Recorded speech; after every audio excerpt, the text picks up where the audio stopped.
All right. Thank you for doing this with me. I don't know, I didn't feel like having normal, regular conversations today. So, but I also don't want to be like having to scramble too much to put together best of episodes for next week. And I want to talk about him. So I thought this was a good idea and you offered, and I just really appreciate it. Today I'm really tired. I think I'm more of the soul tired because I got decent sleep last night, but I had a lot of quiet this morning. Bryson finally slept through the night and slept till this afternoon, so I didn't have him. Everybody in the house kinda slept in, and I didn't, and, the phone calls and texts have slowed down. So, I mean, I don't say that to make anybody feel bad, it's, like, just how that happens, but I didn't realize how busy I was those first few days, you know? Yeah. 'Cause there was well, the funeral shit, man, I have been a part of funerals before, but I guess they just protected me from this part because 3 fucking hours that first day was, and I would never have gone without eating, like, we were lucky because the we weren't sure when the medical examiner was gonna release him. They said Monday or Tuesday. But I called this one funeral home that someone recommended. I was like, "Sure, it's close, and I want it to be close for his friends." Yeah. And so I was on my way there when the medical examiner called and said they were releasing him. So, but it was also upsetting because I was like, "He's gonna be brought here while I'm here." I knew I wouldn't see him, but still. And then also, it's weird how because I worked for hospice for so many years, and one of the things that I used to tell people is we're gonna take really good care of them, like, when the funeral home was coming.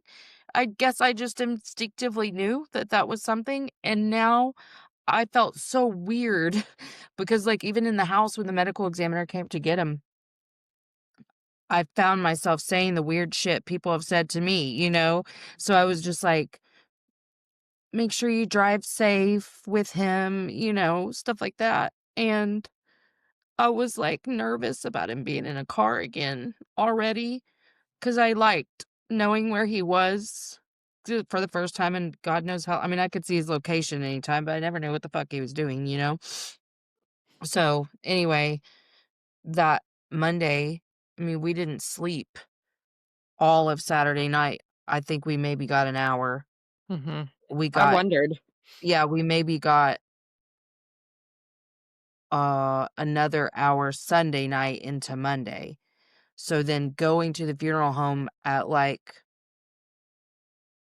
1, something like that, 1, yeah, 1, and I hadn't eaten a damn thing because I forgot to. I was having a lot of trouble eating those first few days, but I was trying to eat at least, like, a bite of a hash brown. Salty potato stuff was, like, tolerable.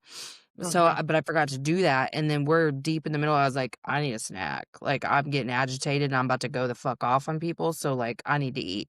And the funeral director was scrambling to find a snack. I'm like, "Why do you not fucking have snacks Why around?" that's my question, like, wait, they didn't have food there?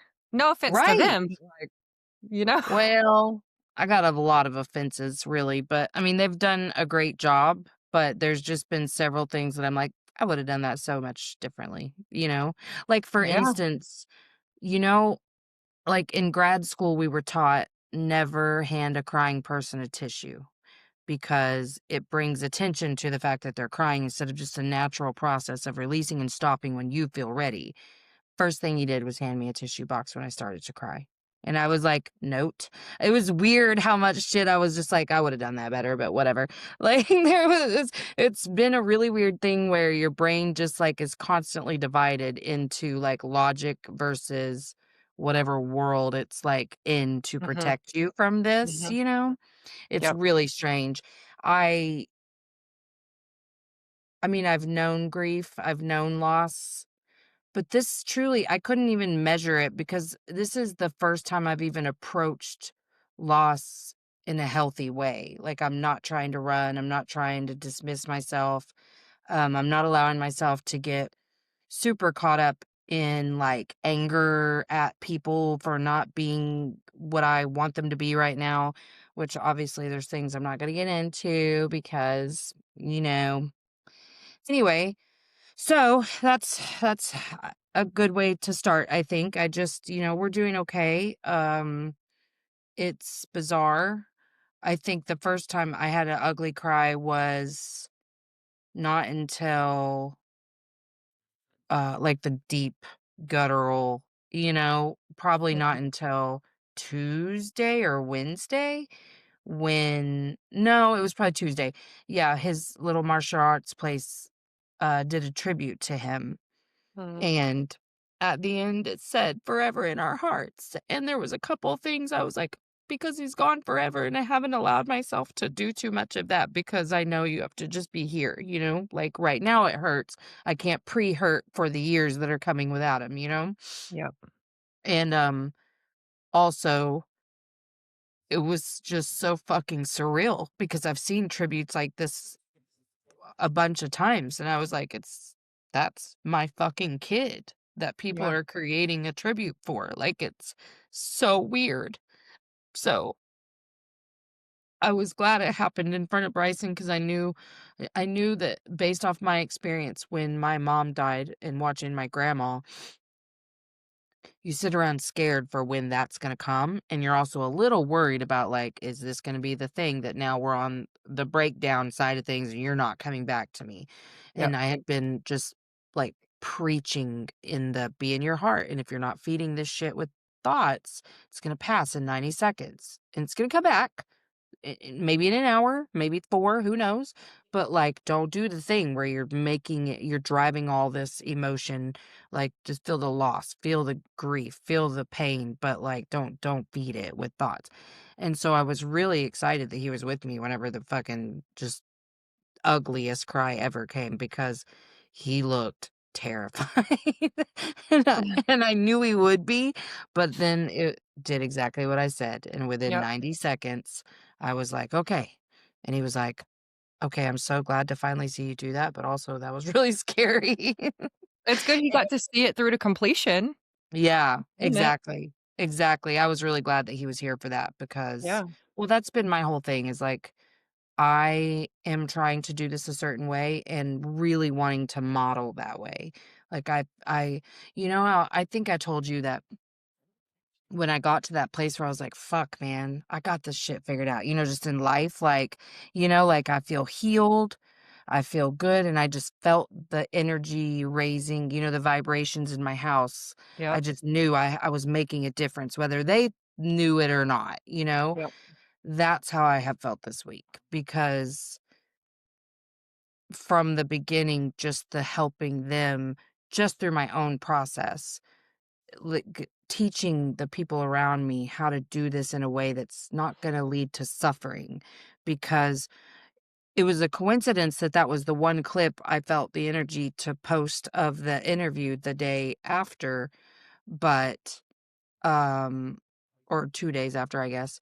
But I watched it like yesterday and I was like, that's true though. And I believe that. I think suffering is a choice. And I don't want to avoid this is gonna hurt no matter what, but I don't have to suffer. I don't have to decide that things don't mean anything anymore or that I can't have joy. And that's been important to me. And I really um, I've tried to figure out, at least for now, how I'm gonna coexist, how you hurt but live at the same time. So we developed Mhm. a whole plan for Christmas about because when my kids are little, when the boys were small, it used to be a free for all. You just open all the presents at one time, whatever. And that's how it was when I was growing up. But then I was like, but I don't even get to see you open things. And there's a huge mess and we lose things. So I kind of got a little ADD about it. It was like, or OCD, and was like, okay, one at a time, youngest to oldest, whatever. So by the time Charlie came along, that's what we did. And, um, I said, "Oh, I was like, I want us to put the tree up. Are we good with that?" We hadn't put the tree up yet. So we put that up the other day. I was like, "Brian, I don't have the energy to do the physical labor of fluffing and doing that shit, but I can help put some ornaments on." We've just picked a few cute and the most special ones. We put a little tree in Jake's room. It was good. But I said, I am not ready for us to skip his turn. So what we've decided to do is I'm buying things like incense, you know, things that are for us, kind of about him, and we'll take turns opening them. And like Bryson asked if I would still buy Jake Christmas Eve pajamas because that's a tradition in our house. And I was like, yeah, I was thinking I'd get some that would fit me though. So, like, then, just like, how can we coexist with this grief? How can we Yeah. hold it, but still be alive? Because that's what the fucking point is of all this, is that we're going to encounter things that destroy the old versions of us. Like, we're not the same people we were last Friday, you know? Mhm. Mhm. Anyway, that's where I'm at in this current second. I love that you just shared that, like, we're going to go through things that destroy that past version of us, and the way that you're sharing this right now is such a good, like, modeling for people to see because we don't always know what that thing is gonna be that destroys that past version. We may not have Mhm. any frame of reference for how to deal with it. You're literally Right. making shit up as you go. Right. You have to tap into what feels good, what you can handle, what's gonna work for your family. Yes. You're living between 2 worlds right now, I think, as a mother, Yes. hearing you, I'm like, you're literally, like, 1 foot in, 1 foot here. How are you gonna navigate? Like you said, coexisting with the grief. Yeah, because that first day, Bryson said something like, "I just wanna feel normal," something like that, Mhm. and I was like, "Baby, that normal's gone." Like, you're never gonna be that person again, and thankfully, he's in school for psychology because he knows what mirror neurons are, and I Yeah. was like, like, our brains aren't even gonna light up the same. We're not the same. We're not normal because we're not who we used to be, and who would Mhm. wanna be? Like, in retrospect, who would wanna be the exact same as you were before you experienced something so life-altering? And Yeah. so, yeah, I think it's really important for me to well, like, so I guess I'll just go ahead and say how everything happened really quick. Yeah. Um, it's weird how comforting it is to tell this story even though it's awful. Okay, so Jake, a year ago, almost exactly a year ago, around Thanksgiving, was, arrested because he was doing a bunch of Xanax. I didn't know any of this, and breaking into people's cars in our fucking neighborhood. That Oh, was cute. wow. That was a good time. And, he was stealing pills out of the cars too. He was also just buying street pills, whatever. Oh my gosh. And it was at that time that I was dumping out all the stuff, find all the pills. I mean, so many pills. Yeah. And he gets out of juvenile detention. He spent Thanksgiving last year in juvenile detention. We had all this probationary things we had to complete together as a family, like even counseling, all the things. But sometime within the first couple of weeks of being released, he got a little too bored. And if I'm not mistaken, he posted on accident on his public Snapchat story him with a gun in his bedroom. And I was like, the fuck? Yeah. And I knew where the guns came from before because that was something I found in his room from all Mhm. the shit he was stealing out of people's cars. I went in there and I was like, "Oh, great. Okay, so he's back. He hasn't really stopped this." You know what I mean? Mhm. And I told him, like, when it was a 4-day process because once he started, he too high to realize, and he's taking more and more and more. It was Yeah. like 4 or 5 days before he was back to normal. It was really scary. I bet. And, after that, he said, "You're right, I'm not doing Xanax anymore because I I I I'm not responsible, like, once I get too high, I don't recognize what I'm doing, and I take too much, and then I, break into people's cars and, do shit like that." So, I really didn't think he was doing anything like that. I mean, really, he had a goal of getting to graduate high school. He went to the alt ed after that. He did really well there, finished within a couple of months, if even that it probably finished the rest of high school within, like, 6 weeks. Just had a lot of plans, goals, like, just trying to accomplish one thing after another. Got to graduate. That was a big stressful thing because some of his charges were gun charges because he had guns on him that he had stolen when he got arrested, and pills. There was, like, 7 felony charges on him when he got arrested. and I'll let you know that this is the first time I've talked about this publicly one other time on someone else's show because I knew nobody from my family was gonna watch it, Yep. and I vow to be, like, really honest, so it came up and I talked about it. My ex-husband didn't know anything from the time Jake was suspended in ninth grade for, hitting a weed pen on the bus.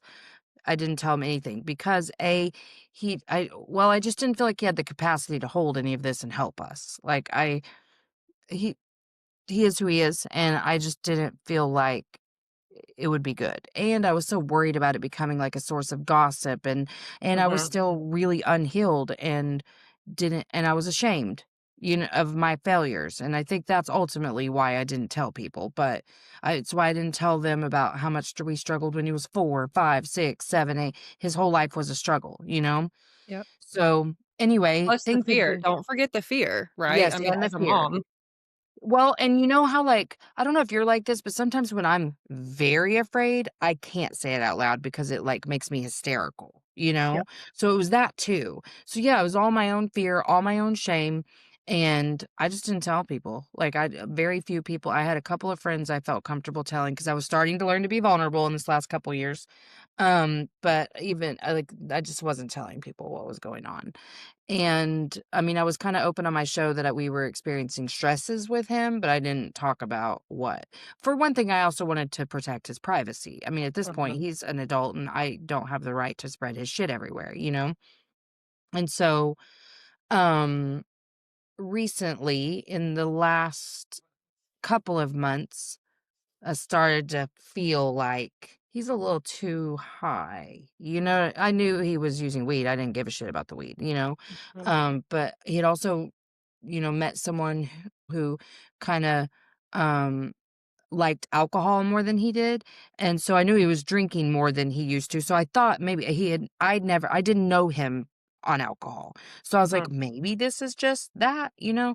I Yeah. knew in my spirit that wasn't it, but it was easy to just be like, "Okay, I guess it's just Everything's okay if alcohol." it's this. Yeah, yeah. Yeah. Um, it was just he just didn't seem right, you know? There was a couple of nights of, like, super clear, sober that we really enjoyed, but then he moved out into his first apartment. Didn't go very well because he just chose, a roommate who just couldn't deal with the responsibilities and whatever, and he couldn't afford to do things on his own. So he was only out 2 months, and then he moved back home. He'd only been home about a month, and but I knew he was struggling with having to come back home, but I was just always walking on eggshells around him because I knew that, like, I just agitated his spirit a little bit, because he didn't wanna hear what I had to say, and so I was just kinda like I was letting him, like, lead where we went together, Mhm. and though it hurts to know that, I don't regret that because that's what he needed in that moment, or at least I felt like that's what he needed. In hindsight, I could say lots of different things, but Yep. it's what it felt like I should do at the time. And then yeah, that, Friday night, his car also just broke down, like, in a really bad way because he changed he's, working automotives, and when he was changing his oil, he didn't screw the cap back on, and so he blew his engine. He Wow. screwed it on, but not tight enough, and, there was just other things wrong with it and stuff, so it had been broken down about 5 days, maybe a week when he died, and that Friday night, I went to bed 2 nights in a row. I tried to go to bed at a decent time, but my house was just a little bit too warm, so 2 nights in a row, I got up to turn the heat down, and both nights I got to, like, say something to him because he was with Brian and Bryson, and that night, I did that, and they were all up. I don't know what I think I was getting vape juice for my vape or something from the living room too since I had to get up for the heater, and they were all in the living room just he was kinda nodding off and shit, but he was like, "Hey, mom,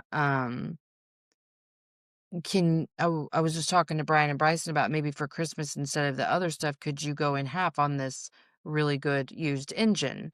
And we were looking at it, and I was like, "Oh, well, that sounds great. Like, you can actually get it for this cheap? Yeah, like, yeah, I'll be happy to do that. That'd be great." And he was really happy, and he was saying he was gonna detail his car, and he said, "Imma quit smoking in it." And I was like, "Sure, sure."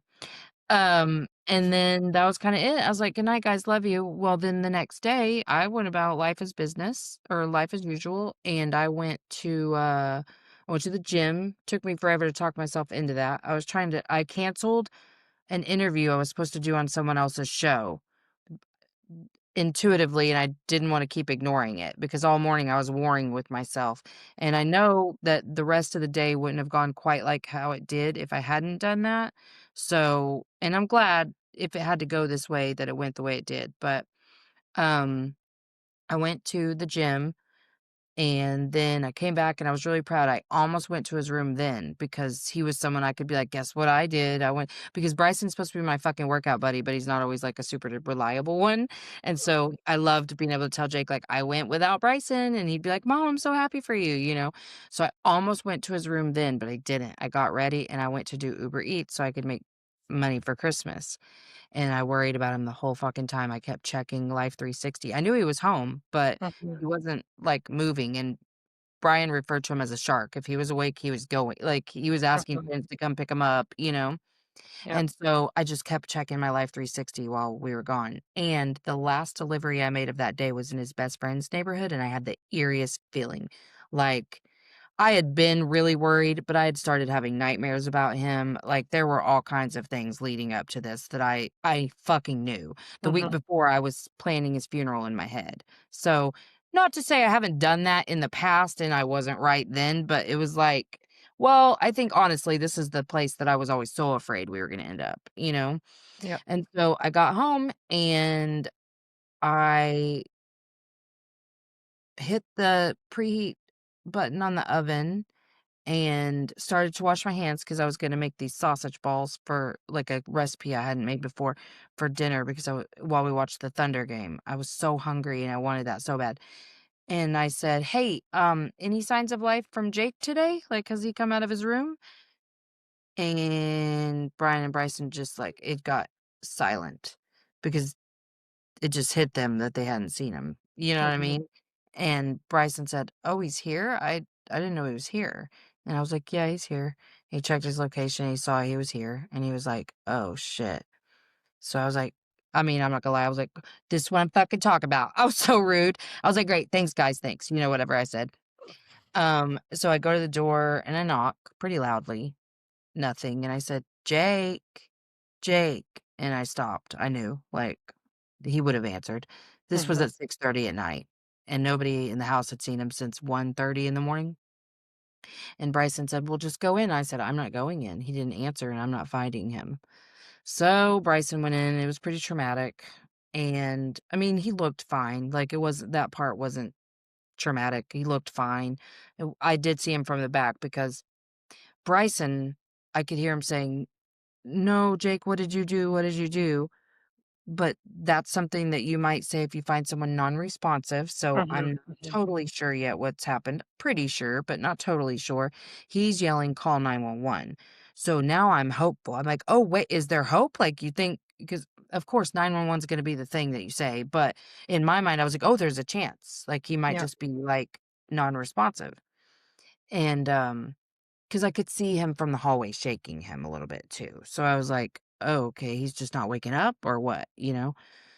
So I was like, "Oh, can he be saved?" And Bryson's trying to check for pulse and doesn't have the first clue on how to do that. So then I'm like, "Okay, honey." And I just usher him out. Like I'm trying not to look too much. I could see him from behind.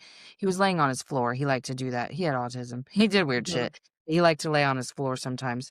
And so he was in a position I've seen him in 100 times. And so that wasn't traumatic. And he had his phone in his hand. I liked that too. Cause I was like, okay, he's just scrolling his phone, you know? So, but I have such trauma from postmortem shit with my mom mm, that I know how hard it is to get the images, so I was just really concerned. Immediately, the second Bryson went in, I was like, "Okay, Charlie, go to your room," and I put her in her room, and then I tried to call 911, and I will tell you, it was difficult. It's n it they don't just answer, now there's prompts. Bruh, when a person is fucking flipping the fuck out, I couldn't even fathom, like, I couldn't Was it a comprehend. person? No, it was a automated, "Do you want fire? Do you want this?" And I was like, I literally had no idea how to deal with it. So I just looked up and Bryson had the phone in his hand. He had gotten through to 911, but he couldn't talk.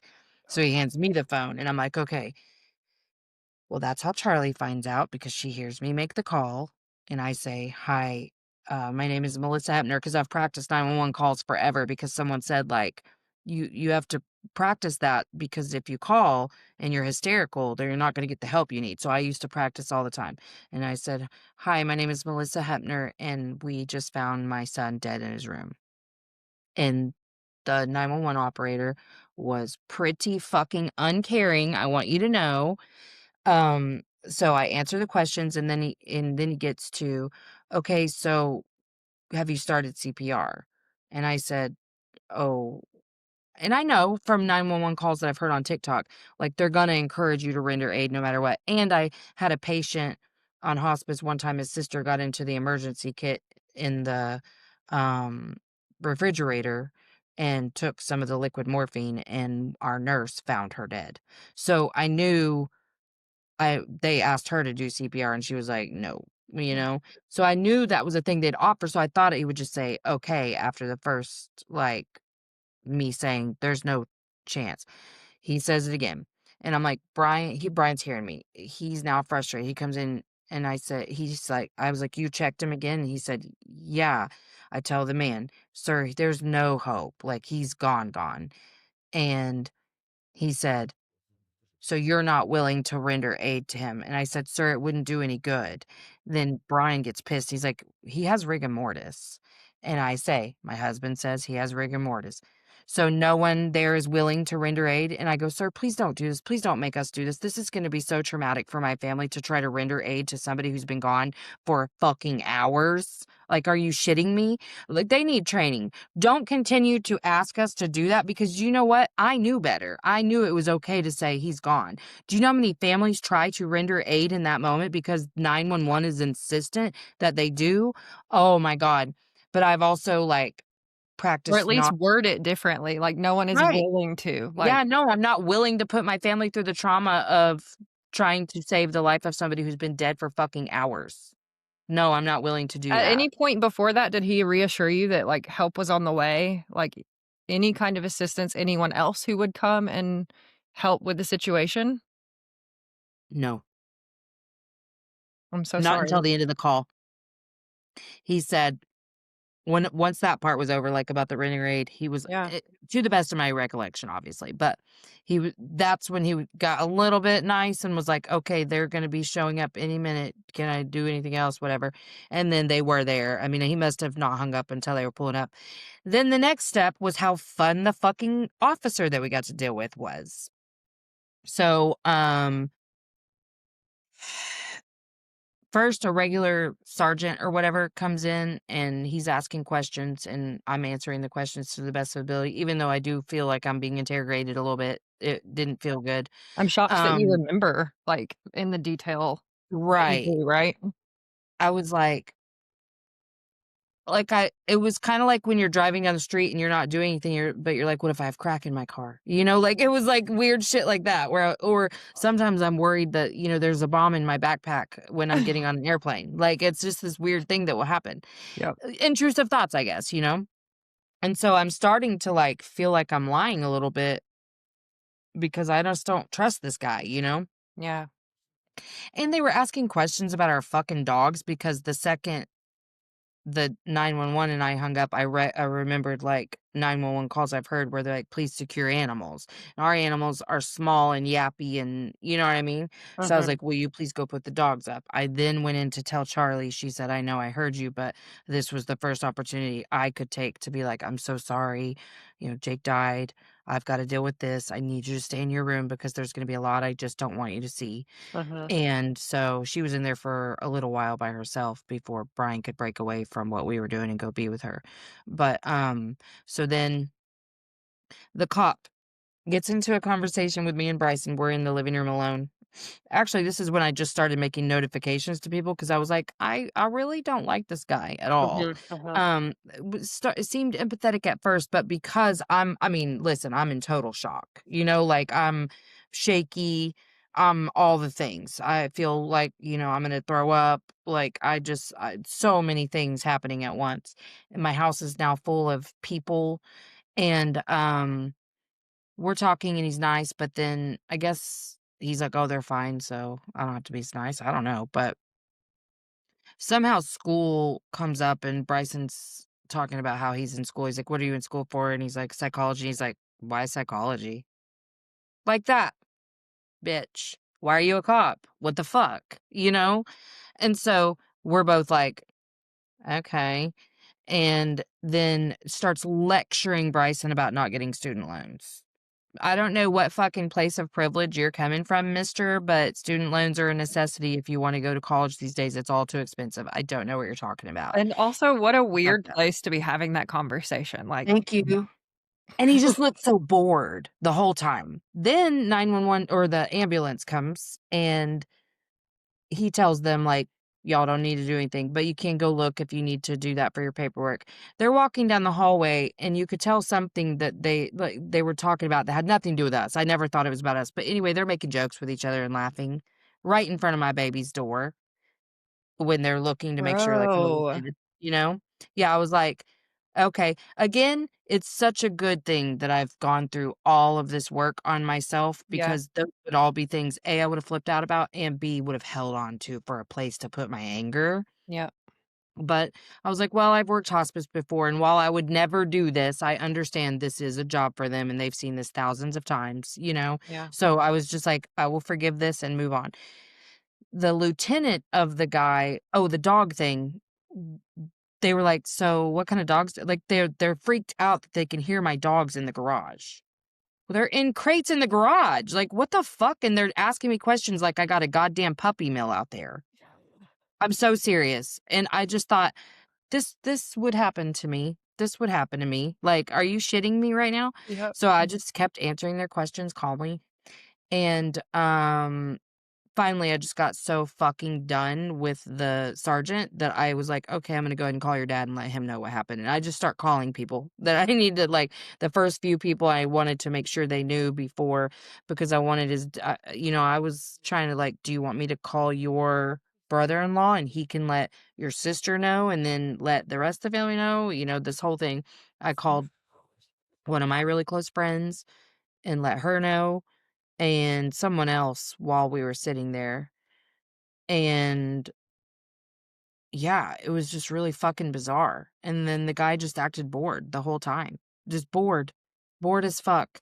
And I was just like, okay. Then the medical examiner finally arrived and he was really, really kind. And they took everything that was around Jake with them, like pills. Bryson said that they told him they did find some pills.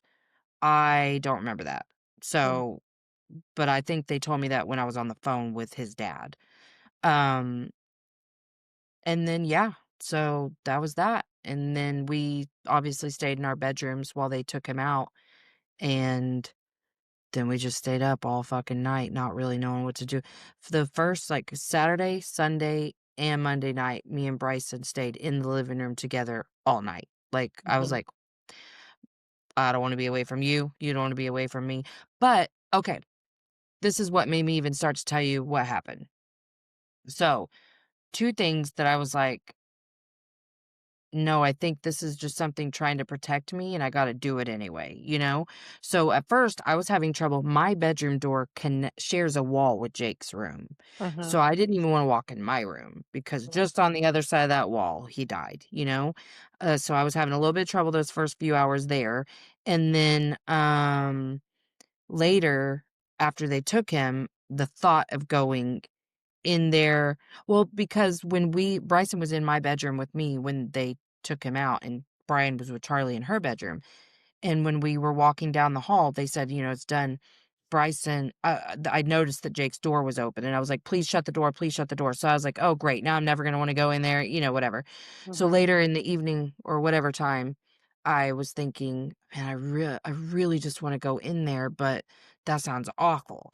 But I was like, "You know what, Melissa? You gotta try. You gotta see what it's like. Like, don't let the fear just make you believe it's gonna be awful. Go make sure it's awful." And, oh my god, I'm so glad we went in there because it felt so good. Like, it was weird, but it felt so good to be in there. It felt smelling the air because this motherfucker, I tell him not to smoke weed in my house, and he did it anyway, by his window and whatever. So, like, but he preferred to do it in, like, Dutch wraps or blunts, so there's the tobacco smell. So it's a very distinct Jakey smell in his room. But I was like, I never thought I would be so happy to smell this. And so just being in there and being in his space and touching his things. But here's what's crazy. Okay, so I think I might have told you this story because I've talked about this several times on my show recently about how Jake lost his wallet and, like it hurt my feelings so bad that I wanted to rescue him by giving him the money back that was in the wallet. Yep. I thought for a second that his ID was in that wallet. And so I told Bryson, man, I really wish we had his license. We should hop online and order a replacement before the state gets notification of his death Mhm. and won't send us one because we can do it as him. That was said. And then when we were talking about, I said, I would still like to decorate the tree. What are your thoughts? And he was like, yes, I would like to. I think maybe we'll just get a special ornament for Jake. So we go in his bedroom. The very first thing I see is Jake's license. I mean, it is right there. And I was like, oh my God, thank you, Jake. And then Bryson's rooting around and finds a fucking ornament. It was a thing that Jake had gotten as a gift last year. It was like OU. And then I was like, oh, look at this. Oh no, I found it and I handed it to him. I was like, "Oh, look at this cute little Snoopy," I think it was, with the OU thing, and he goes, "Oh, I want that, I want that," and he looked at it, he goes, "Mom, it's a fucking ornament." And Bryson Wow. wasn't a believer in spirituality or anything. He was very logical, science, you know what I Yep. mean? So he's like, "Okay, interesting." Interesting. Yeah, he was like, "License? Ornament? What a strange Okay." coincidence. Uh-huh. So then the next day, I was finally able to get a hold of Jake's best friend. That was awful. I made all of the notifications except for Bryson with his friends. To the point where the worst part about it is everybody was like, "Are you fucking kidding? Is this a joke? Is this a joke?" Like I could hear the gasp, like catching their breath and then saying like, "This is a joke, right?" All the denial shit, all the whatever. And I'm just like, "Stay calm," because my little brother was super fucking traumatized by our paternal grandma, obviously, when our dad died and he was home alone.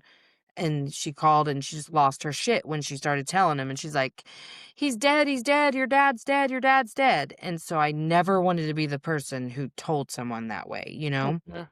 And so I just tried to just be outside of my body during those calls. Like I was like, I don't have to experience the feelings of this. Like I just need to make the notification and get through it.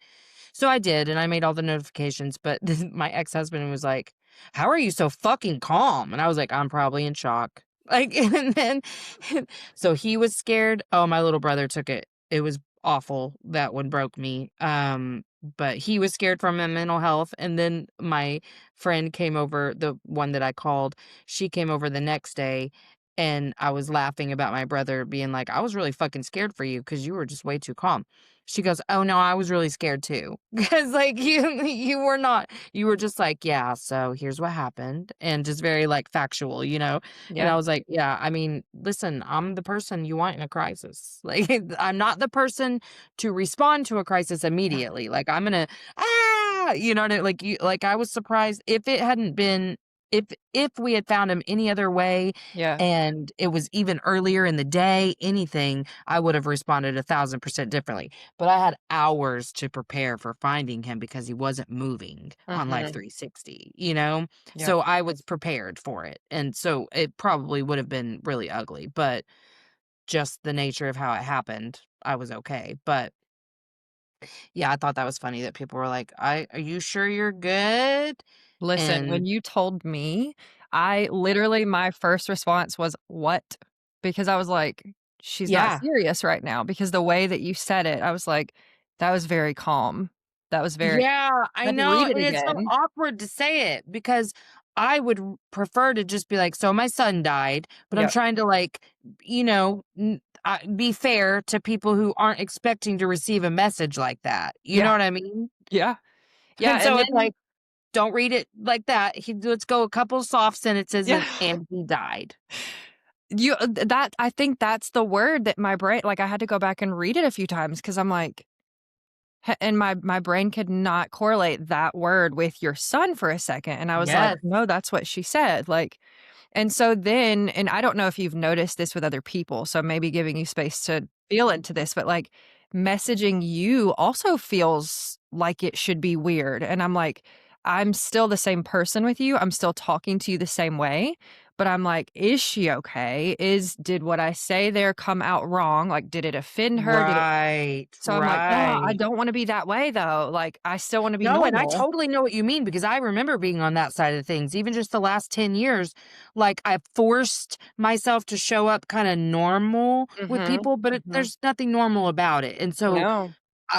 for the record, you haven't said or done anything that's upset me. It's all been very kind, loving, supportive, compassionate, exactly what I needed, so, Does it like, feel like people are talking to you differently, or can you understand, like, in that moment, like, it this is really doesn't feel that way.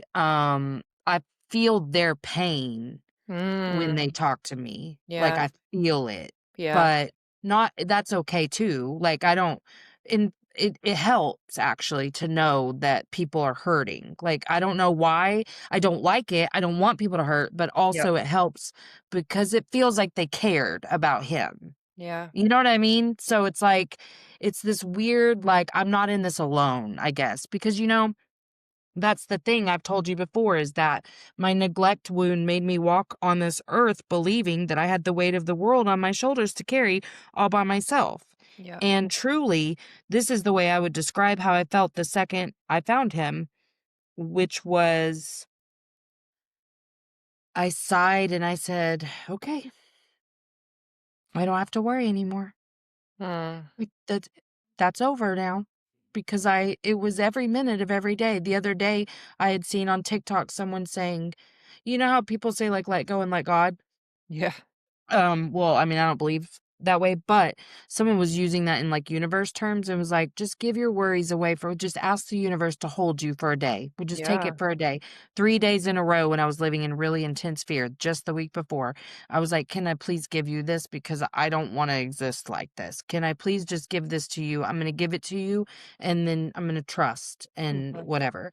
So, I mean, that's what I was doing. But no, I think because I have done the work on myself that I have, I've people have showed up imperfectly. I mean, I will say that. There's been some stuff that's said that you're like, I will choose to take that in the spirit in which it's intended. Then the next step is thank you. Like you're thinking of me, you're worried about me, you love me, you're doing, like so yep, it's easy for me to take the things in I know how people mean the things and I do know it's fucking hard to reach out.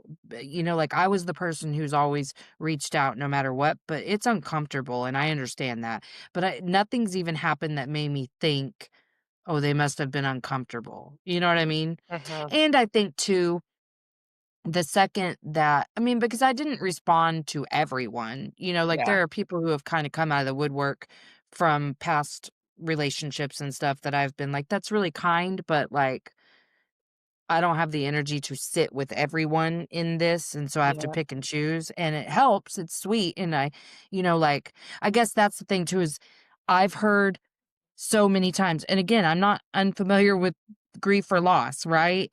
But, like, this is the first time I've realized, no, there really is not shit you can say that's yeah, gonna make it doesn't help at all, like, nothing. It does yep, not help at all.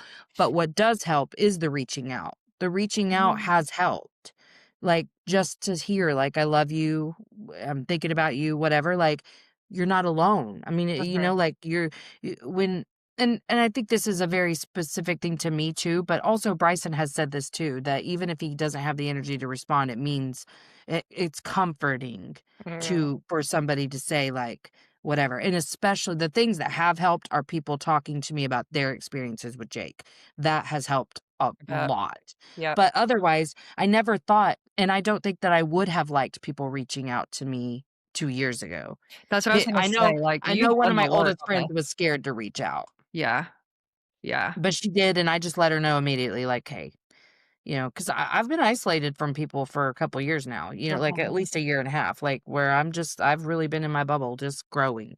mhm. And so she was timid, put the toe in, and I was like, hey, thanks for reaching out, whatever. So I think it helps. Like, did you feel less uncomfortable when I responded to you like me? You know what I mean? In a way, yes, but I was also hyper aware of like, "Oh my gosh, now I'm just putting another burden on her where she has to respond a certain way." So it was very much like, I want her to know that she can respond however she needs to respond, as long as she knows that someone is here. And I know there's other people here, right? Like, it's not just me, but, like, I can't Yeah. do anything to help, so and I want to because I love you. Yeah. So I Yeah. guess it's just like this. However you need to show up, I want you to be able to show up in that way, and it's hard to say Yeah. that sometimes, right? Like, you're allowed to fall apart, you're allowed to be fine, like, of course she is, but how do how do you Well, convey that? yeah, and I mean, also, I think for me, because this is where I've identified a protective layer, um, people saying that too much got a little overwhelming because it was Mhm, like it felt like for a minute, and some people said it, let's say, in a little bit more of a demanding way or an assumption kinda way, to where that was overwhelming because it was like, I am showing up the way I feel like showing up right now. But, like, today, someone texted, and it was the first time in a couple days that I had heard from really anyone, um and she's like, "How are you?" And I told her, and it wasn't good, like, I said, "Today is harder. It's quiet and still this morning, and that's been hard, and I've never really been away from him very much. I went on a trip to Argentina one time when the boys were little, longer. I didn't plan it. It's a whole story, but, I was away from him then. Otherwise, I didn't, like, spend that much time away from my kids, mhm, So, like, we're at a week now. I can't think of a time other than that time that I haven't seen him in a week. yeah, So the missing him is settling in, and it was quiet, and I was just like, "Oh, I've been distracted, and that's okay, why I didn't feel this yet." You know what I mean? yeah. And I'm dealing with intense fear when Bryson leaves the house. Oh, I bet. So much so I was I've today was really the first day, like, that I actually, like, scrolled on TikTok for a while. Last night, I got on TikTok, and, I said to myself, "Maybe I'll get a sign from Jake," and guess what? 2 TikToks in, this TikTok said well, basically, the story was, "My son died, his brother was traveling in from out of town and fucking died." Stop it. No, And my that was kids not a sign from Jake, that was a joke. No, I know, but I closed it out immediately, but Bryson was gone, and I was already worried about that because when we went to pay for the funeral, we put a deposit down on the plot next to him for Bryson. That's what he asked to do because he wants Mhm, to make sure one of us will be he wants it to be him, but if he got married or whatever, he yeah, just wanted the plot, and it was really cheap to put the deposit down, it was like $200. And so I was like, "Hell yeah, let's do that, let's do that." But then within 8 hours, I was like, "Is that foreshadowing?" Like, I started to panic a little bit, so I've had to work on how to, like, relieve that anxiety. But yeah, then he went to his grandparents last night to watch the OU game against Alabama, motherfuckers, and, I was scared because they lived 30 minutes away, it was dark, and so after the TikTok, I sent him a message, and I said, "I'm really anxious right now. I just saw this TikTok, blah, blah." And he's like, "Okay, mom, I promise I'm gonna drive slow. I'm gonna pay attention," and I was like, yes, you have to pay attention. Don't be crying in your car. Like, you gotta be focused. Please just get home." yeah. So that's something I'm now gonna have to live with is like, Mhm, mhm. But I love that is you can communicate it to him and he understands, right? Like, yeah. so Yeah, we have so many conversations because I used to be like that all the time where mhm, something would hit me out of the blue and I'd be so scared that mhm, mhm. one of them would die, and I recognize my nervous system's freaking out, like, I was having a lot of problems with, like not, like, shaking, like, my hands inside, I was trembling Yeah, inside yeah. a lot, and I needed a nap, so I grabbed a weighted blanket that I got for Jake a couple years ago. He used I actually think it was behind him helping, like, something he was leaning on, but I grabbed it because I was like, I need something. I Okay. needed pressure, you know? And it helped. I laid with it. I took, like, a 25-minute nap that day and with the weighted blanket, and that really helped. But those are the things that, like, it's just bizarre, but I mean, I just decided, like, if people ask, Imma tell them, and because that's something I used to wouldn't. I'm like, "You don't really wanna you don't really care," or "You don't wanna know," or Mhm. whatever, like, I used to have all of these things. That's why I was so fucking reactive all the time, because I had all these thoughts that just made me so agitated, and now Yep. you even trying to be kind to me is a threat to my Oh, yeah, survival. and nobody cares about you because, like, then nobody's asking or, like, nobody wants to hear it, and so it's like, Yes, that's the thing is that, of course, nobody was asking. I was so fucking mean to me if they did, and yep, then I'm like, "Nobody cares. everybody hates me. Everybody hates me." Yes. I'll call Yes. y'all anyway. No, for real. It really that's something I had just unpacked in the last 6 fucking weeks. Yep. So, like, I'm so grateful that I did because, again, like, I just feel the love coming through. I don't no if anyone has been awkward, I didn't notice. Like, Good. Like, Yeah, I mean, I promise you, like, people have, just so you know, but I know that now I know that you know that it's out of love for you, because this yes. isn't something that you expect to go through, so, like, there's no frame of reference for you, for people around you, like, what the fuck, you know? Yeah. Yeah, So, and I haven't had a friend, like a super close friend, lose a child. yeah, And I know this is the thing we all fear, but I mean, the thing I didn't post on my status when I was letting people know, like, you don't have to worry about me. Like, I understand you're gonna worry, but please know, like, I'm as good as I could possibly be right now, you know? mhm, But the thing I didn't post when I was saying that week, I was saying, like, "I'm enough, I can get through anything because I'm enough." It was because of the fear I had around Jake, and I said to myself, "Even if Jake dies," and I decided right then, like, "Yeah, I can get through that." Now, last night, I had to remind myself I'm enough even if something happens to Bryson, but, like, because that was the thing is I was like, "Mm-mm, mm-mm, no, not two," and yep, then I was like, "Well, I guess I just need to surrender right here, right now, like, that yeah, I don't get to control any of this shit," But I think what's really helped me too, those people that I just told you I just love so much, like, my most viewed video up until my post about Jake. That's meant a lot to me. My post about Jake got so many fucking views, yep. and I'm like, people are carrying with me. That helps. I don't it's weird, but it helps.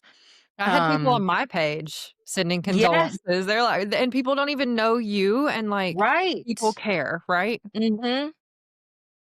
And people caring just means so much. Like, because, I've been feeling all this oneness ever since I really got spiritual. Yep, And now I'm actually a part of a one. We're yeah, all collectively grieving this one person yep, in different ways, but it's still a collective grief. And I feel very held. I mean, literally, I feel like I'm lifted. It's mhm, weird, mhm, and I don't believe that that's just because it hasn't set in. I believe it's I've made very active choices. yeah, Not to dismiss, I will cry, I will do anything, but, like, I have sat with it as much as I possibly like, this morning, I was like, fuck. Okay. Okay. These are the times whenever it's quiet like this. You just feel it, sis. Because I'm going to get to have conversations that lift me up and give me joy and do whatever. And then there's going to be times where I'm hit with the fact that it's been however long since I've mhm, seen my son. But that's another thing I'm doing is I'm trying not to count days, hours, anything like that. I'm just not getting wrapped up in the thought spirals, you know? mhm, mhm, And so um, whenever I posted that, I really was just like, I don't want you guys to be scared. There's a difference between, like, feeling for me and yep, being scared for me, yeah, because this is everybody's worst nightmare. This is what all moms live in fear of. Not maybe an overdose, but, losing your child. And oh, sorry. Okay, yeah, my brain is really I'm still trying to catch up on sleep. I know what I was telling you. Okay, that couple that I told you about that I really loved that did that card, um this book play your cards right, Yeah, yeah, yeah, yeah. and, like, Oh, you you got the determine your book. life path. Oh, yeah, I bought it immediately, Okay. and I started going through it immediately because I wanted to see what Jake's place in my life was, because you can Yeah. see what their life card is and where that fits in your plan. And, they told me on that episode that he was here to teach me not to be afraid of consciousness, to bring me consciousness, and he was very much a part of that because the truth is, what I haven't said out loud to anyone really until now is that that mental health crisis started with him because I didn't Mhm. know what to do. It started with him when he was getting in so much trouble and I'm living in fear and shame. I didn't know what to do. So he was very much A part of that. catalyst. Yeah.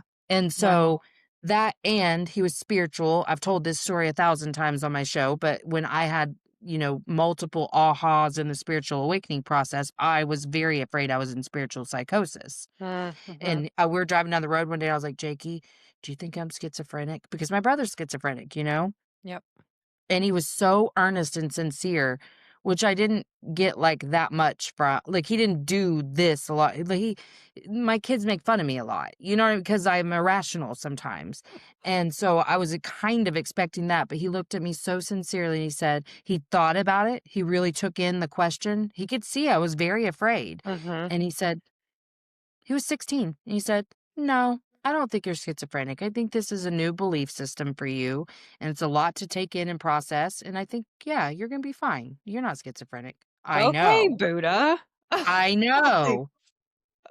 Exactly. It was wow. wild, but it helped. It was the only thing that made me stop being so afraid of that. Yep. So, like, I absolutely at first, I was like, "Was this just a free will situation?" But after having talked to his friends, because that's different for me too. I don't let people in my house, which has caused lots of issues in my relationships in the past because people want to take that very personally. But I am like a perfectionist about, like, I just don't like, it's a protection layer. I'm scared of people being in my space and judging me. Not really anymore. I've worked on it a lot. Like, I've started letting Charlie in the last couple years have friends over as much as she wants, and that's really helped. Yeah. Um, but I had that same thing, so I'm like, "Who does? Go you," 'cause I Well, yeah, I've been working on it because I wanted her to have it different because I didn't let the boys have friends over and it hurt them. yeah. So I was like, I want to do it different. Look at And I you. knew I knew what was driving me to do it, and I didn't want to be that way anymore. It was just another way to keep myself separated from people. Yep. So his friends asked, "Can we come be in his room?" And I said, "Yeah, come on over." And we went through his clothes and anything that didn't, like, not everything. I didn't give, like, everything away, but, there was some things that I was like, he'd want you to have that. You know what Yeah. I mean? Like, I knew he would want his friends. I knew how much he worried about his friends and cared about them. But damn, because I did that, I got to sit and hear stories about him and Mhm. hear about, like, how they all felt so cared about by him. Like, the way I explained it to them is like he gave you all the part of himself that he couldn't, like, give to us because he knew we couldn't hold it. He knew that we worried too much, he kept so much from us. He was a very um internalized person anyway. He held everything in, Yep. but he couldn't show up as certain versions of him with me because Yeah. I was gonna freak out. Anytime he told me a story, like, actually, for a second, I felt so bad about being kinda like, "Jake, what the fuck?" The last couple, because that night, that the last time I saw him, he's telling me stories about how he was at, this kid's house, and this guy wanted to fight him, and he's like, "I'll fuck you up, motherfucker," like, all this, and I was like, "Oh my god, Jake," And so, like, I knew I knew the kids. I mean, they're all 18, but, they're babies. Mhm.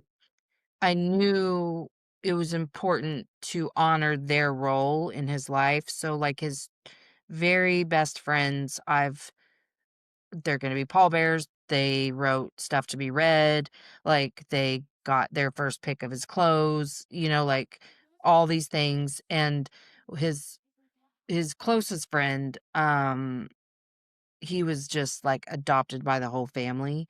The whole fucking family came over because our washer and dryer of course, the dryer went out the day of, and I was like, "That check."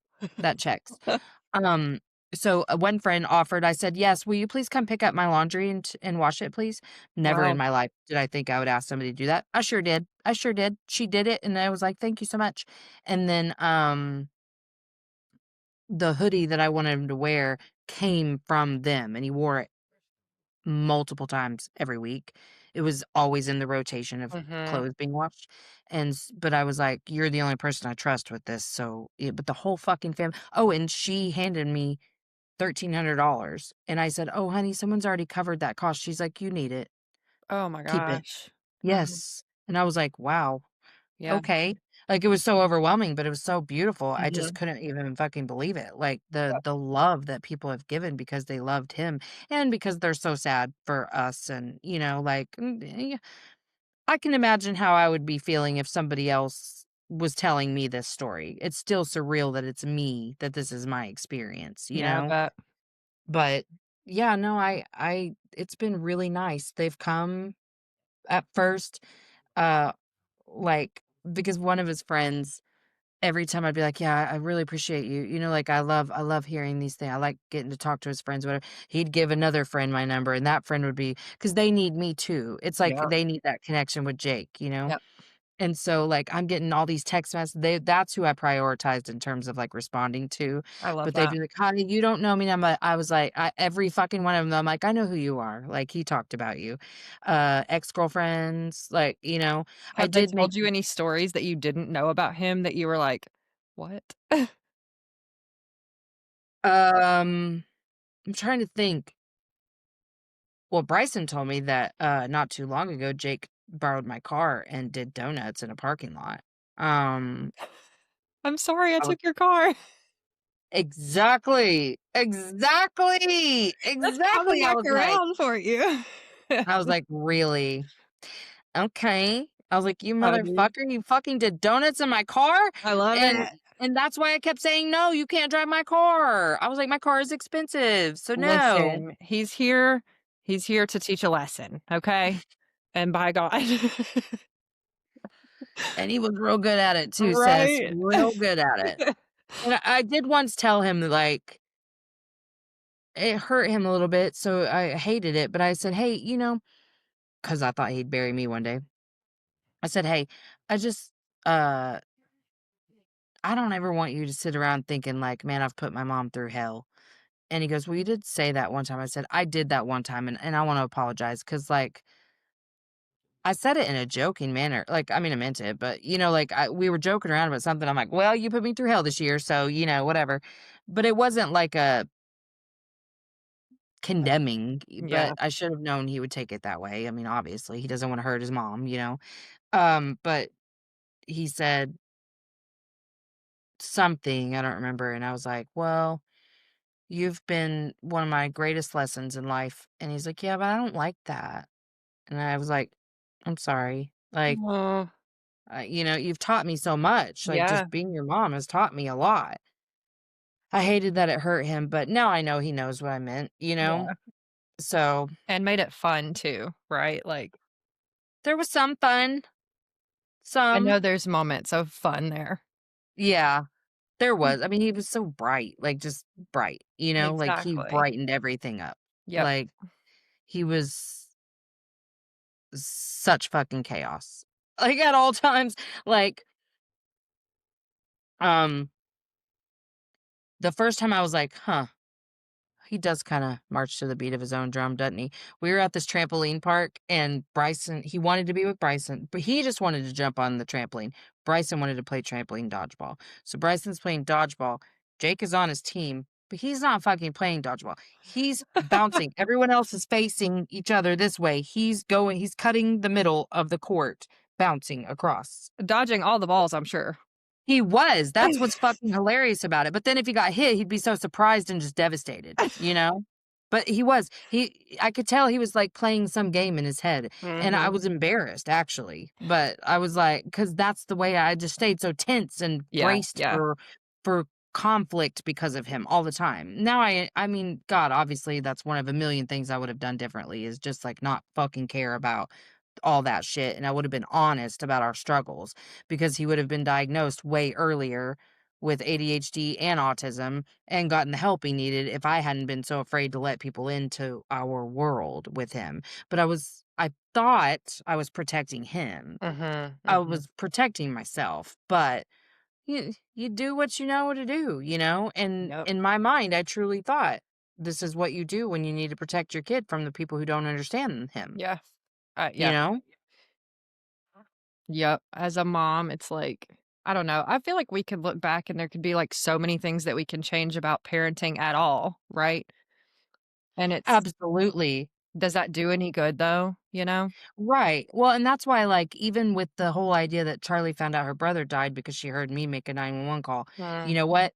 That situation could have been a lot more fucking traumatic. You're not going to get it all perfect. You're yeah, not going to, nobody's going to have a perfect experience whenever somebody dies in their house yeah. or dies at all, you know? So, like, immediately, that's been my thing is I'm like, think it, say it, to someone, we've kind of developed a rule, like, we say whatever it is, don't Mhm. try to internalize it and try to process it alone, say it out loud, and then once you hear it, it's a different experience, and you know that, but, Yep.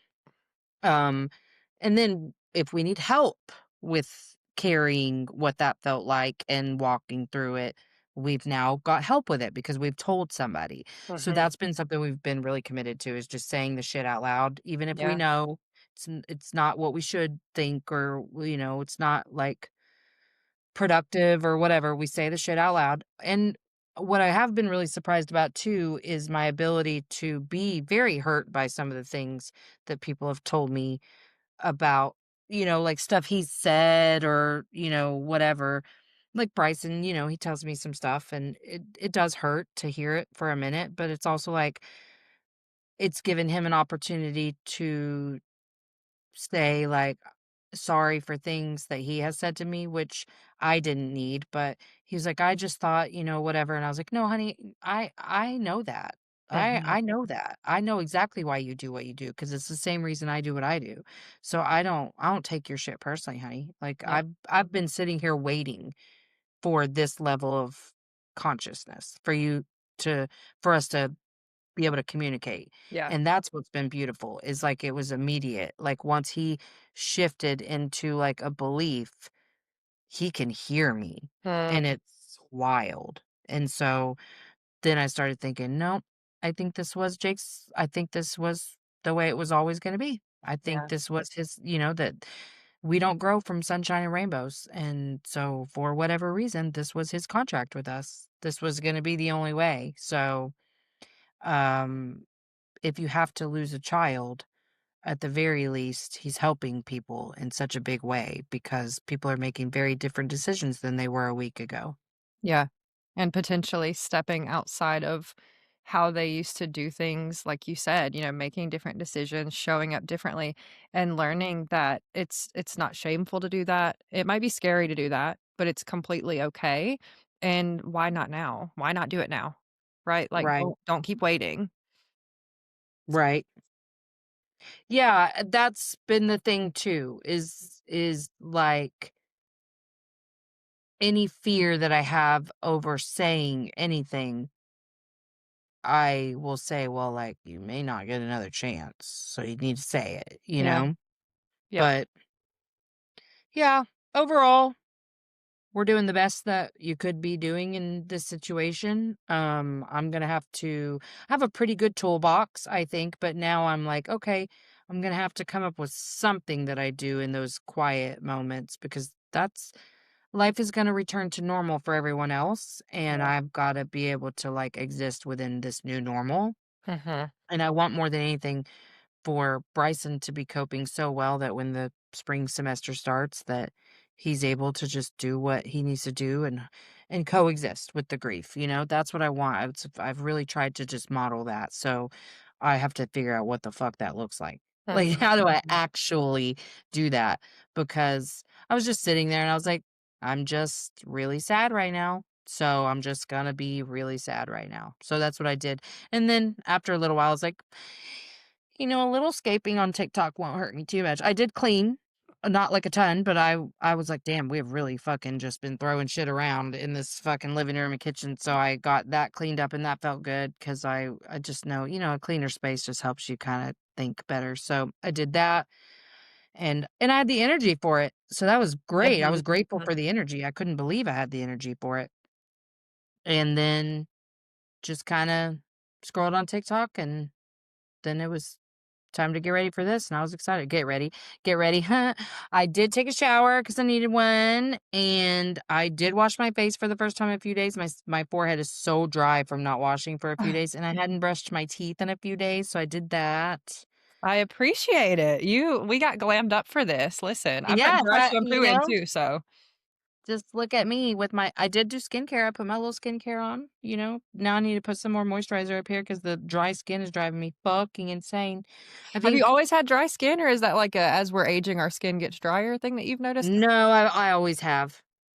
I used to have oily Ever since skin I and now took it's dry. Accutane in high school. Oh, okay, yeah. Mhm. Hmm, And, even with drinking the hydration pack, mhm, I'm just dehydrated. yeah. So, I don't know what that is, I because mean, I've been drinking water. stress. Yeah, I'm thinking your body just doesn't process things correctly when you're really stressed. Yeah. Yeah, I was just thinking about calling Hoover. I thought that was so cool.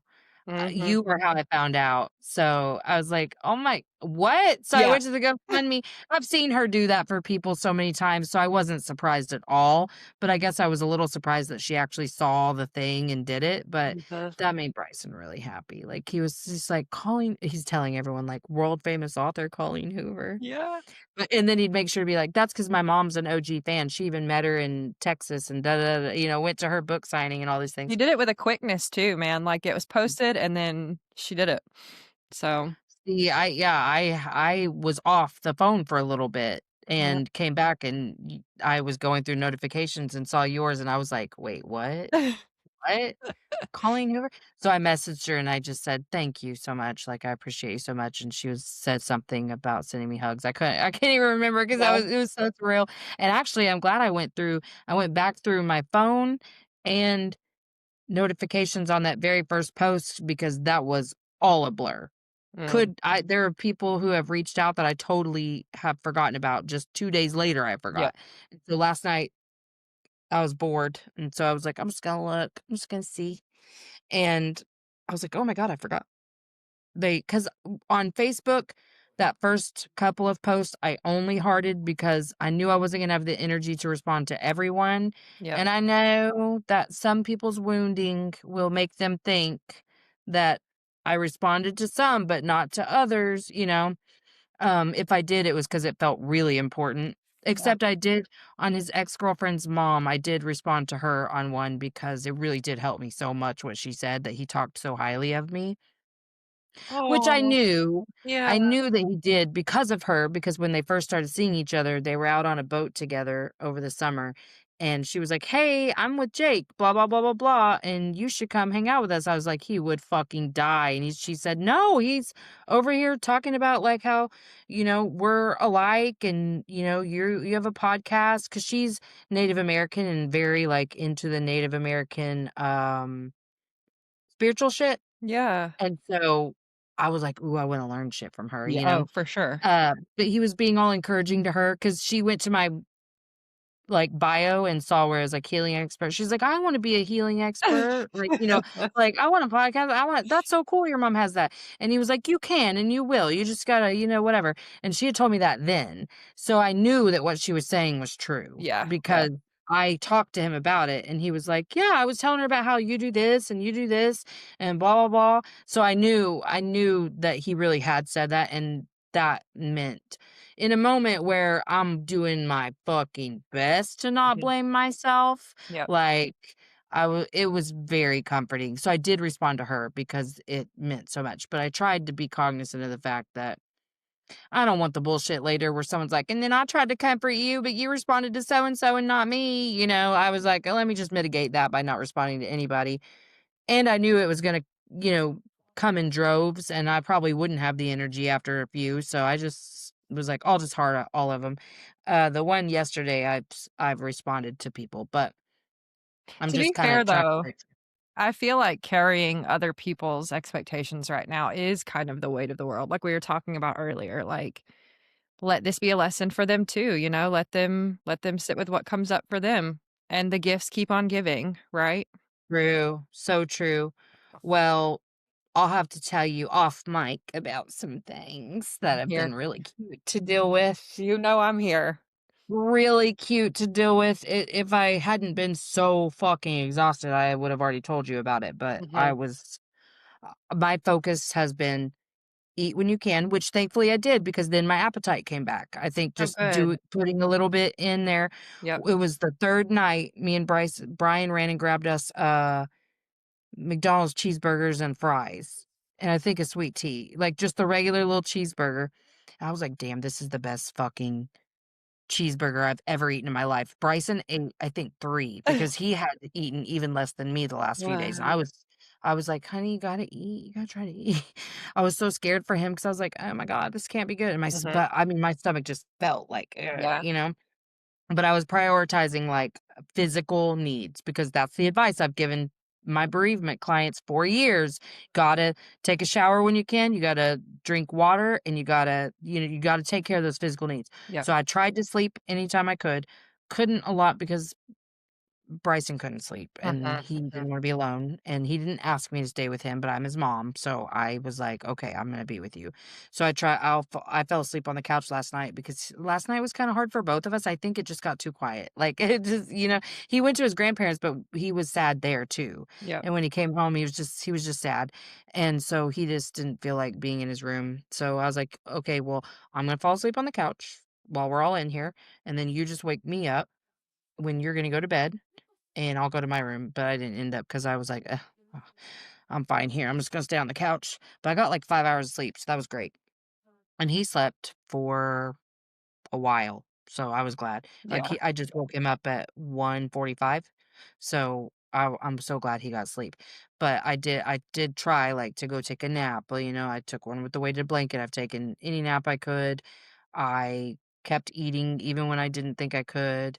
I even laughed. I was like, "You know what's funny is when I was pregnant with him on school days, because I was in grad school when I was pregnant with him, on school days, I would be nauseous because earlier I had to wake up, the more the nausea would hit. I really didn't struggle with it on days I didn't have school, but the only thing I could eat was potato products. I would eat a baked potato or like fries, tater tots, hash Interesting. browns, anything like that. And that's what I was focused on in those days too. I was like, I could eat some fries, I could eat Yeah. tater tots, I could eat hash browns. So that's what I was just taking a couple of bites of. I mean, Yep. sure, I've already put back on whatever weight I lost in those few days, but I was like, "Oh, that's not That was my good." Like, main worry, like, you kept talking about, like you would say, "I'm tired," but in my brain, I'm like, "Okay, if I were in her shoes right now, of course, the tired makes sense, but, like, is she feeling that she's hungry? Is she noticing that she needs to be hydrating?" Like, I don't wanna, like, over caretake someone, you know, but I'm like, yeah. "At No, least I was hydrate." very in my body. That was my whole goal, was stay in your body, not your brain, and be in the moment, just in the moment. Like, Yeah. one day I remember not really knowing what to do with myself. I could feel shit, but I really didn't know, so I just sat with the sensations I could feel.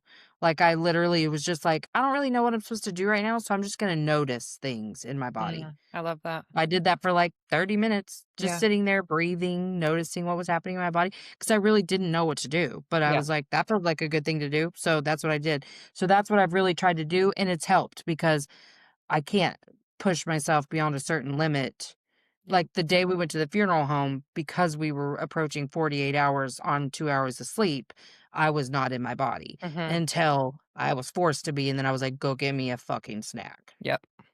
And then that was the only day, though. Then I got better about, like, "Don't do that again. Don't leave the house without eating, Mhm. even just a couple bites." So, no, I have been very in my body, just noticing and taking care of whatever physical needs need to be met as much as I can. I mean, I'm not gonna do it perfectly, Yeah. Yeah. but I'm feeling, like, proud of that, like, I'm super that there impressed. I think the reason is because I know that all the shit I've been preaching for this year and a half is true. It's fucking true. Don't be This a is the toolbox, you know what I mean? don't be a This is the hypocrite. toolbox. Yeah. Yeah, because I want that. I want a happy, joyful, meaningful life. Yep. regardless. I want that. And I would have been triggered to hear somebody else say that. So I want anyone that listens to this to know I hear you. Mhm. Like I'm sure actually that I'm this conversation is going to make people worry more because Yeah. I am so So mhm. okay. You know what I mean? I know that. But trust, just a couple hours of silence this morning and I was like, this isn't good. I don't like this, Like I was glad that we had this recording scheduled. I probably would have slept or something because it just got to a place where I was like, I mean, I don't think you have to feel it all the time. Sometimes it's okay to go take a nap or something. Like because it was like an hour where I was just like, I'm pretty sad right now. Mhm. Okay, Mhm. I guess we just be sad. But I don't even have anyone to talk to about it right now. So I'm just gonna sit here staring at my walls. I was Has your also brain, hungry. like are you processing time differently, like, with the progression of days and, like, the time that's passing when you're there in it? Hmm. Yeah. Yeah, it's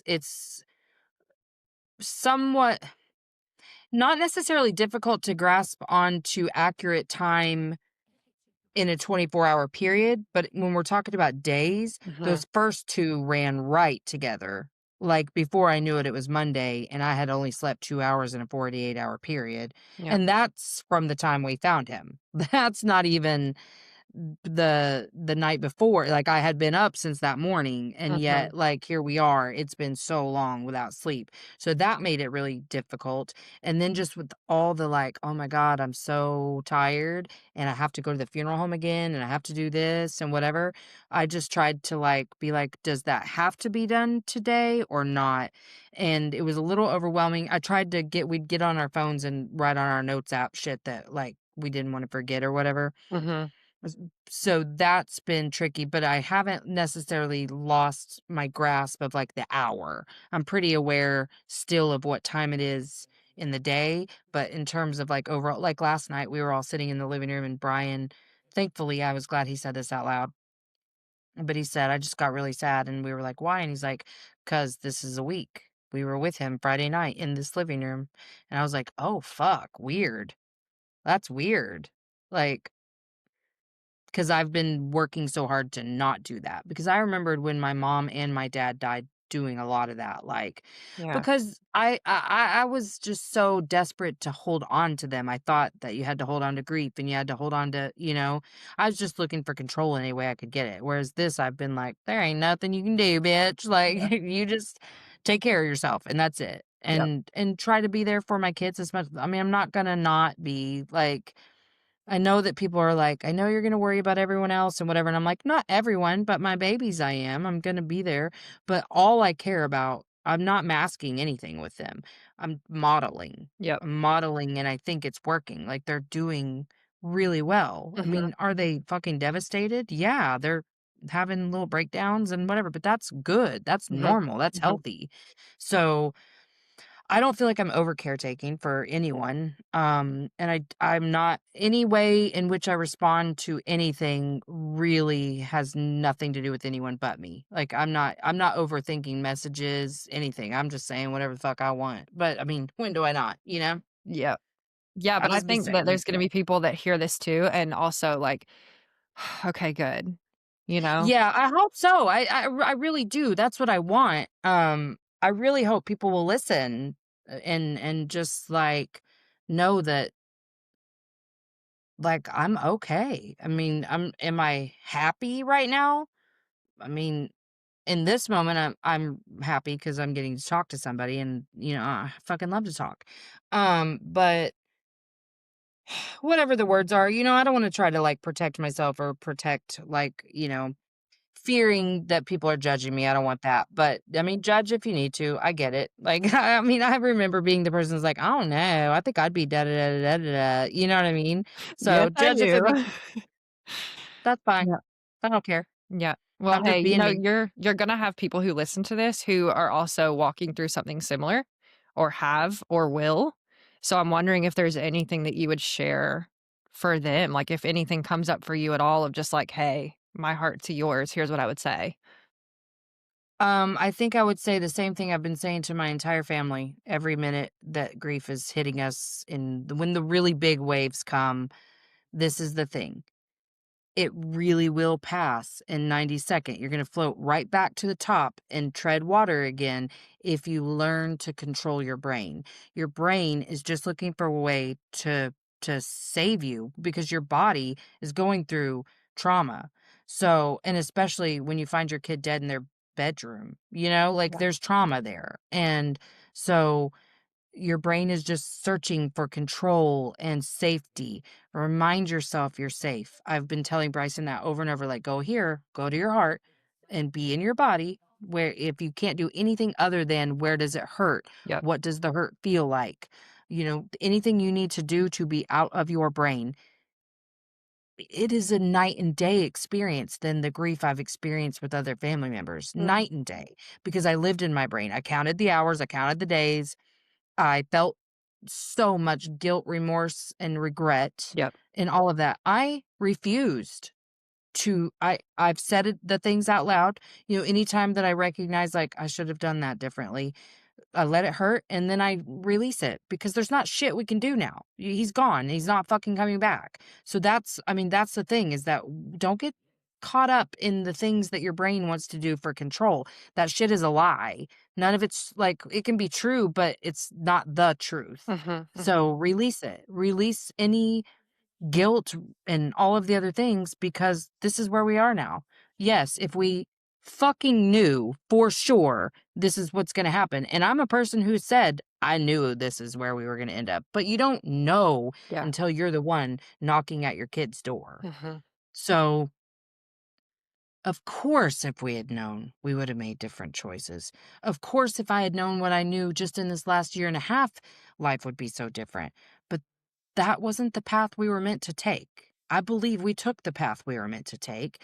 And again, I don't want to, dismiss what anybody else may be feeling in this. I'm really just speaking from my own belief system right now about reincarnation and soul contracts and whatever. So, however that fits into what you believe, rest in whatever faith you have. So yeah, just don't get caught up in the thoughts. Like let it hurt, let it wash over you. Let that wave take you as far down as it wants to take you and then float back up. Because you Mhm. will if you're not feeding that with thoughts. And I don't think Bryson believed me, but I think he does now. And I mean, I've done it over and over and over. I mean, today the waves came more frequently, but yesterday it was great up until it got still. Stillness is going to be hard. Be prepared for that. Just know it's going to be hard, but make sure you're addressing your physical needs. Thank you for sending me the vitamins and the hydration pack. The second I saw it, I was like, that is such a good idea. I mean, that's the thing too is that I thought I knew how to be a pretty good support when someone had lost before, but I really didn't think that because my old self wouldn't have wanted to accept all of this help, right? So Mhm. I've contributed to meal trains and I've contributed to GoFundMe's, but I will do that in a much different spirit now because all of it has meant so much. There's been a couple of people who have like made food and just dropped it on the whatever, and there was a couple of it was just so nourishing. It my body was so grateful for really good food to just like, okay, because that's the only thing that's really going to cure agitation is taking care of the physical aspects of grief. Yep. And so, yeah, I would say take. Actually, this was always my grief formula, and I don't think it's changed. Take care of your body. You have to shower at least every other day. I didn't brush my teeth, but, whatever. You have to try to eat.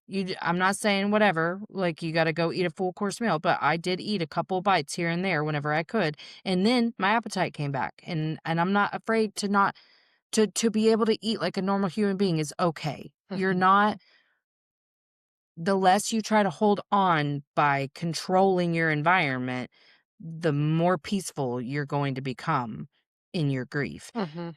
Grief doesn't mean that we have to suffer. So take care of your physical body, find a way to connect with them every day, as much as you want. Acknowledge the loss, acknowledge the space that they've left. That's why we are opening presents. Like we're going to open his presents and we're going to do whatever we're talking about him nonstop. Acknowledge, connect with them. Look for the signs. There's been so many that it's been wild and I'm so grateful for that too. And right now, I can't even remember the third one because it's been so long since I've given the speech to a bereavement person. But those are the two big ones for me right now. And let people help you because it really is helpful. Like let those people in. Understand that if you don't have a desire for them to, you're just trying to protect yourself. Like you're not used to being vulnerable. You're not you might have like a tough man complex. I did. I wanted to be seen as strong and whatever. And you know what? I am fucking strong. For a minute I didn't want to be labeled as that because I wanted to find that softness and tenderness, but now I found a way to hold both. Yep. And I I guess it makes me strong to choose joy and to choose healthy. I want to feel this as much as I'm supposed to, but I'm not going to suffer. I'm not going to allow myself to suffer. Am I going to hurt? Yes, but that is very different than suffering. Yep. And I would say that if that's not your choice, then you just you're leaning into the lies that your brain is telling you. And that's okay. Just stop doing that. Like figure out how. There are so many people out here that know what that's like, even if they don't know what it's like to lose a child, and don't quantify what somebody knows just because they don't understand your loss, you know? That's been the surprising thing for me too, is with this new tenderness and softness that I have and able to be receptive to the people around me, I don't think in terms like that. I don't think like you have no idea what you're talking about. Mm. Cause I knew what I was talking about before this, and I'm fucking relieved to know that the tools that I was putting in my toolbox all these, months, they're there. I'm accessing them. They're working. Like it is what it is. And I'm not suffering. So that's what I mean when I say I'm okay. I'm not suffering. Am I hurting? Yes. Is this awful? Yes. Would I take all of the fear and stress that I've lived in for the last couple of years with him over this? Yes, I would. But this is where we are. I'm very accepting of the fact that I don't get that choice. That choice has been taken now, and now I have other choices to make, and I want to make choices that that impact not just me, but this is the way we change the world. Mhm. Is you learn how to sit with feelings and then you go change the fucking vibrations of the world. I have this 23-year-old who's now even more solid because he's been in school for psychology, but he didn't really know what he was going to do. The path is creating, Mhm. it's forming, and he knows. We've been talking about scholarship funds in Jake's honor, one to his little martial arts place, and one for like just kids with autism, like people like Jake, the high functioning who just don't know how to fucking feel like they're accepted and loved by the people around them. I know that he struggled with that. I know that's what he was running from. Yeah. I tried so hard to teach him, but it was what it was. I was his mom and he wasn't going to listen to everything I said. But just lean into your support system. They want to help and it helps them and it helps you. Shit. I'm about to ask his best friend's mom to come pick up some laundry for me. So that's what I would say. And I'm just grateful for you giving me this opportunity because I didn't wanna just talk to the fucking computer. Oh my You god, know what I mean? that'd be Like the worst. Like, yeah, yeah, that's why I'm like, "Ooh, I hate solo yeah. episodes." Yep. Alright, well, I love you, my dear. I love you. Thank you for trusting me with this. Absolutely, thank you for being a person who's so trustworthy. Okay, I'm gonna push stop. Hold on just one sec. Thanks for coming to Emotionally Unavailable. If you haven't already, like, subscribe, and share. Emotionally unavailable.